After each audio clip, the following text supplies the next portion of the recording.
Let me make sure I'm live really quick. Check my settings. Hold on. If you can see me, just give me 1 second. All right, boom. Look like we good. All right, I'm gonna give it a few seconds just to make sure, y'all can see me. I'm gonna make sure I'm not lagging. Let me know if I'm a little choppy. Let me know if y'all can see me, then I'm gonna break this video down. What's up, everybody in the chat? I'm looking at the chat. If this is your first time watching me, welcome to the channel. I like to cover popular topics, popular, things going on in the world. I also like to share my voice and my experience with the people that follow me. You know what I mean? Like, I'm more than just an artist, more than just an entertainer, but I'm a, leader in my community, father, husband, activist, and I'm also an entrepreneur. A little bit about myself before we get into these videos. So I was very active in, the climate in Detroit when there was a unrest starting to happen in Detroit. And when it was a lot of tension going on, there was videos going on like all around the world of what was happening in Detroit, because around our nation there was a lot of civil unrest. So I'm someone who believes in justice, who believes in unity, who believes in equity, but at the same time I believe that the city that I'm in, Detroit, we're in a place of building, growing, developing, as well as making sure that people aren't forgotten about in the process. It can be really tricky and really messy, but someone who knows my city, I was someone who can really get in the middle of it and provide leadership and a non-violent way of bringing justice and bringing unity and people together. So what I want to do is talk about basically what happens next. The elections are happening right now. Everything is live. I'm about to look at the polls really quick on who's taking the lead. So far, what I've known, or for what I see, it looks like Biden is in the lead, but I'm about to pull it up. I wish I can screen share right now, but I can't. So Biden is at 248 and Trump is at 214. Biden is winning by 50%. So, yeah, I mean, did this surprise anybody? Is this shocking to anyone? Is this shocking to anyone? For those who missed it, the poll results, Biden is in the lead. He has 248. Trump has 214. And you have to get to 270 to win. I don't know how the mail-in ballots count or whatever. I don't know. I don't know how long it's gonna take to count the mail-in ballots or whatever. But so what I want to do next is go through different policies and what happens next if Biden wins or what happens if Trump wins. So, like I said, keep me posted on how the stream looks and stuff like that. So I'm someone who doesn't just lean specifically on a side and agree or believes in everything. And I encourage everyone to be critical of their party and where they stand. And that's kind of the person that I am, right? So I encourage everyone, if you follow Trump, Biden, or whatever, you have to be critical and you have to learn how to think for yourself and understand why you're supporting someone and why you're behind that candidate. So here we go. All right, so the first policy that I want to go through is for, Rona. I can't say the whole thing because I'll get demonetized. But what Trump wants to do is set up a task force by the end of January, which has now shifted to safety and opening up our country. The president is also prioritizing the speedy development of treatments and vaccines, which is good, right? He's directing $10 billion towards that. Biden wants to set up a national contact tracing program, establish at least 10 testing centers in every state, provide a free testing for everybody, So basically being able to track people who have come in contact with it and stuff like that. To be honest, I really like Trump's plan with that. But at the same time, like, he said a lot of stuff, but at the same time, it's been inaccurate with, reporting. There's a lot of rumors going around that, everything that he's reporting has been inaccurate. They've been covering up different numbers and results. So we don't know for sure with that, you know what I mean? But that does sound like a good idea. When it comes to like climate change, you know what I mean? Trump wants to roll back further environmental protections. He is committed to withdrawing from Paris Climate Accord, the international agreement of tackling climate change, which U.S. formally leave later this year. So he is a climate change skeptic and expand non-renewable energy. He aims to increase drilling. Okay, so for him, he wants to increase drilling in oil for gas. So it doesn't look like, if I'm reading this right, it doesn't look like he's too concerned about the climate change. So Biden, on the other hand, says that he wants the U.S. to reach a zero emissions by 2050, banning new leases for oil and drilling in the public. So Biden looks like he wants to protect the environment. I personally like electronic cars, Teslas and stuff. I like muscle cars and sport cars as well. But I'm someone who looking into getting a Tesla, so I think that's the new wave. I think what Elon Musk is doing and innovating is going to impact our climate in a huge way. You know what I mean? So that's the future. But at the same time, Trump is about capital gain and stuff like that. So capital gain and so he's all about getting it back. So for him, he's like, yo, let's open up, let's drill more holes, let's get more money, let's find more gas and stuff like that, which makes sense if he's about money. That he was honest in saying that's what he's about.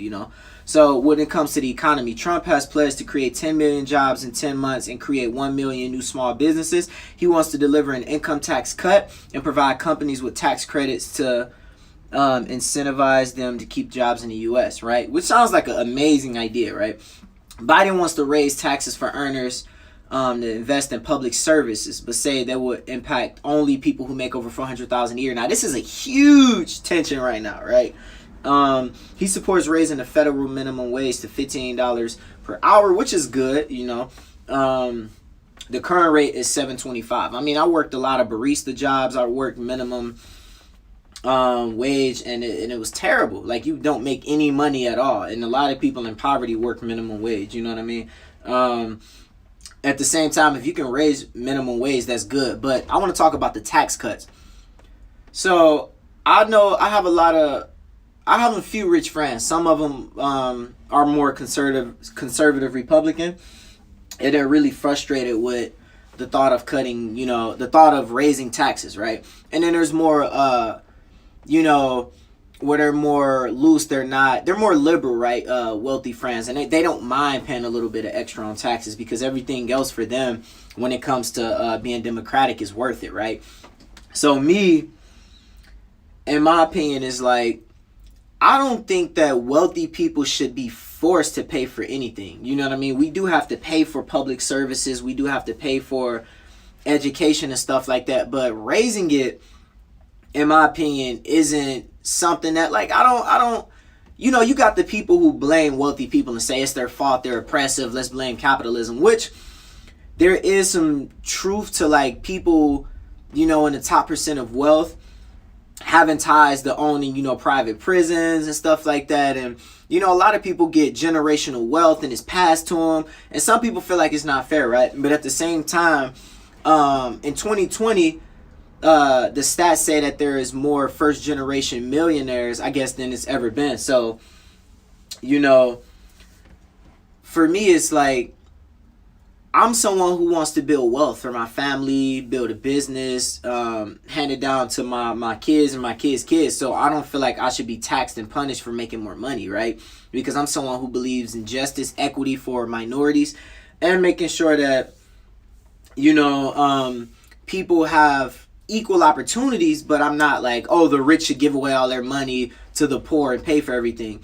I think funds should be redistributed, but at the same time, we do need more, money for military. We do need, like, I'm not saying more money, but we do need to make sure that we have a strong military. You know what I mean? I feel like America is, known for being, you know, one of the most powerful military, you know, forces in the world. At the same time, we need to look at the funds. Are we putting too much money behind military? Just like with policing, right?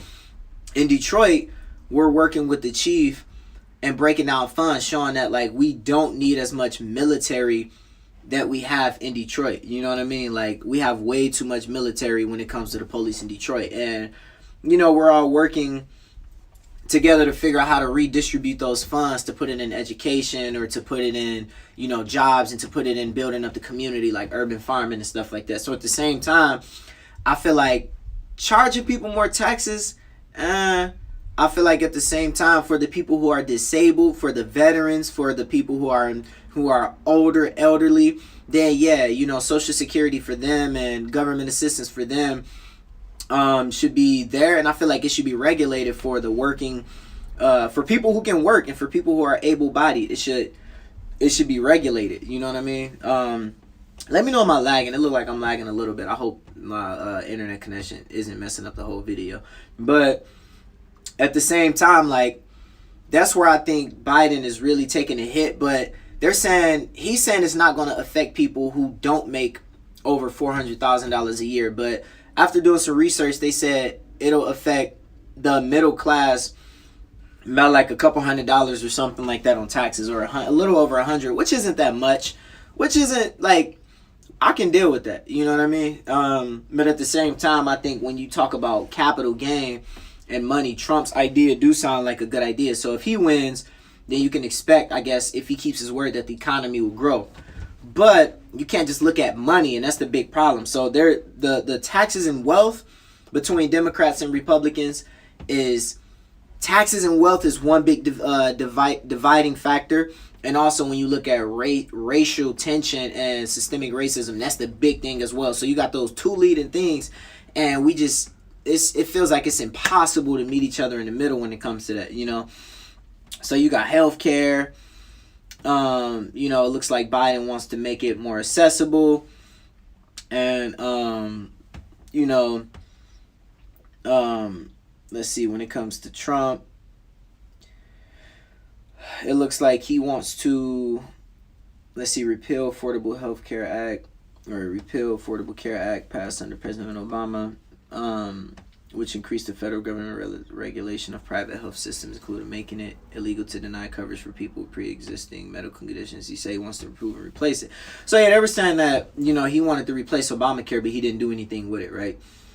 Let's get into foreign policy. So Trump has reiterated his promise to bring down U.S. military troops levels overseas while continuing to invest in the military. The president said he will continue to challenge international alliances and maintain trades to China. So Trump wants to build military. Like I said, I'm not opposed to building military. You know, I know a lot of people that I'm connected with, or who I'm close with, feel like all military and policing should be, I guess, cut back and abolished. I don't believe in that. I believe that we do need to have a strong military and a strong policing system. I just feel like policing has to be reformed so minorities aren't the ones who are targeted and treated unfair, you know. And then Biden has promised to repair relationships with U.S. allies. So Biden basically, instead of increasing war, you know, he wants to build bridges and connections with other countries, which to me sounds like amazing. I feel like, man,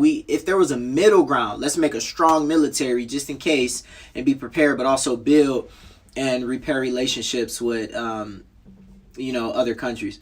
Race and policing. Now, this is a big thing. Trump says he doesn't believe systematic racism is a problem with U.S. Police forces. He has positioned himself as a firm advocate for law enforcement, but has opposed chokeholds and offered grants for improved practices. Biden views racism as a systematic problem, has to set out policies to address racial disparities in the justice system, such as grants in sensitive states and reducing incarceration rates. He has recalled to defund police, additional resources should instead. So defunding police doesn't mean abolishing the police. A lot of people, you know, let me know am I good, y'all, when it comes to the live stream. So I don't believe in, no, so look, people think defunding and abolishing is the same thing. Abolishing is wiping out the police.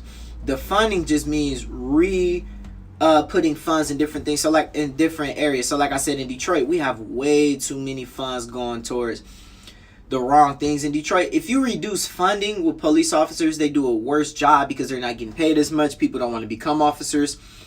In Detroit, if we have proper funding, we can have more minorities being officers. I mean, Detroit is 90% black, and a lot of our officers are black. That's why our policing here is good, because it reflects the community, and it's not really oppressive towards minorities in particular, you know. So mostly, like, the policing here is the best that I've ever seen, and I feel completely safe in Detroit. When I go to the suburbs, that's when I feel like I'm targeted.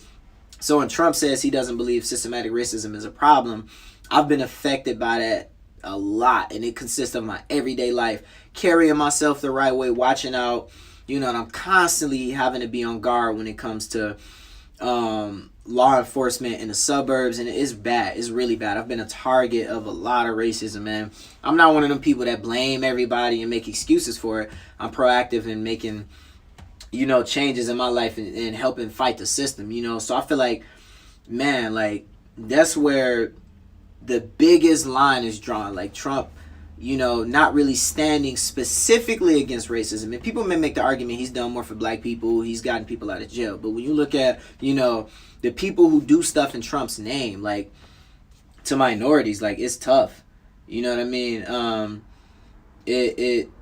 It's tough, man. Like, it really is, you know, to be honest, you know. And it's very sad to feel like in my own country that I was born into, I'm treated as someone who's an outcast, and treated as someone who's not really American just off appearance. Like, I've been a victim of, you know, racism a lot, you know what I mean? So I'm not expecting Biden to be able to fix that, but if he could put policies in place to be able to, it's good that Trump is fighting against chokeholds and stuff like that, and trying to put in improved practices and grants for policing. But Biden focus being against racism and making sure that, you know, like, we can fight that is huge, you know. And that's why I feel like he's in the lead right now, you know, because that's one of his biggest focus. No, I don't feel like he's going to make it better for me personally, because I'm still going to come across racism. That's something that we have to choose as citizens and people, American citizens, to figure out ourselves and coexist in America. I talk about that a lot. Like, we can't expect the president to change that, but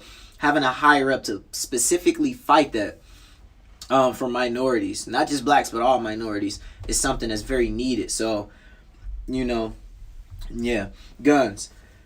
So Trump is for guns, basically, and bearing arms. Biden, so Trump was also, when I'm looking at the policy now, Trump was fighting against mass shootings and stuff like that, but it also say that, like, he had a plan to go forward with background checks and stuff like that to minimize shootings. But they also said the plan, it just didn't go forward. Nothing came of it. So it's like they moved on, which is bad, you know, because mass shootings is a terrible problem.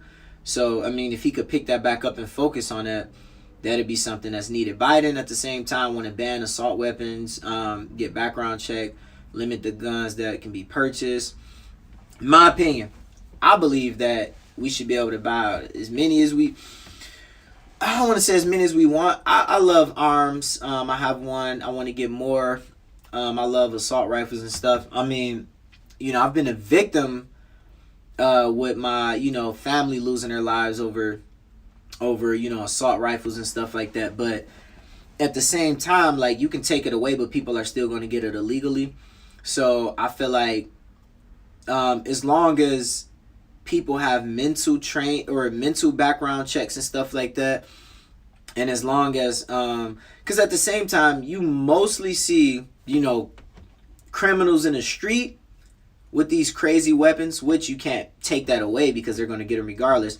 Or you see a lot of hard Republicans with weapons, and then usually, you know, what happens with that is people get mental issues in these families, and then they go spray up a school or something like that, right? So I'm not picking no side. I'm saying on both sides is people in the hood that's out here going rampant.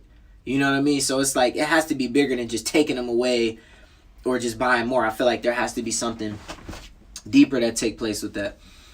Like I said, I'm about bearing arms. I want to get more, and I feel like the right people should have it. And the people who do have it shouldn't look at minorities as a target just because they're walking around. And at the same time, like, it's two different things. The problem with weapons in the inner city communities has to be addressed in a specific way as well. So it's bigger than just taking it away or whatever.